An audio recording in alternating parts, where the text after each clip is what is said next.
Rajamouli ట్రిబులర్తో global స్టార్స్గా మంచి గుర్తింపు తెచ్చుకున్నారు జూనియర్ ఎన్టీఆర్, రామ్ చరణ్. ఇద్దరి మధ్య స్నేహబంధం కూడా బాగా బలపడింది.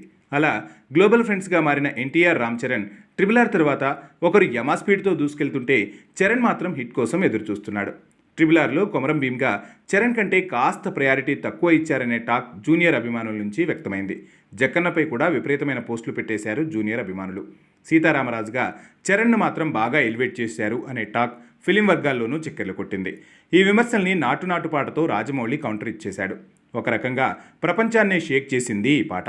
దేవర సినిమాతో ఎన్టీఆర్ 670 కోట్లతో మ్యాన్ ఆఫ్ మాసెస్గా తన మార్కు నిలబెట్టుకున్నాడు. ఇప్పుడు జపాన్లో దుమ్ము దులపబోతున్నాడు దేవర. అక్కడ ప్రివ్యూస్కి మంచి రెస్పాన్స్ వచ్చింది.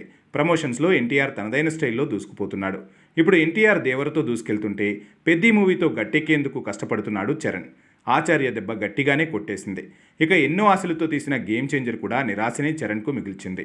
అందుకే ఇప్పుడు చరణ్ ఎన్టీఆర్తో పక్కా ప్లాన్ చేసుకుంటున్నాడట. అటు సాయం తనకు పంపించిన కథతో, అలానే తనతో సినిమా తీయాల్సిన బుచ్చిబాబుతో పెద్ది మూవీ చేస్తున్నాడు చరణ్.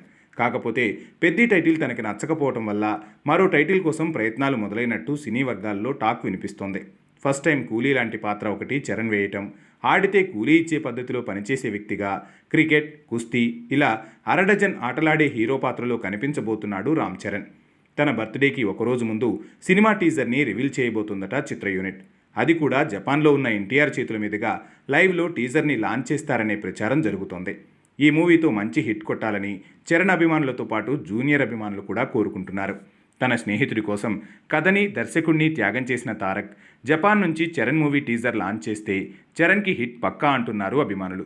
చూడాలి మరి పెద్దితో చరణ్ హిట్ అందుకుంటాడా లేదా అనేది. All the best Ram Charan.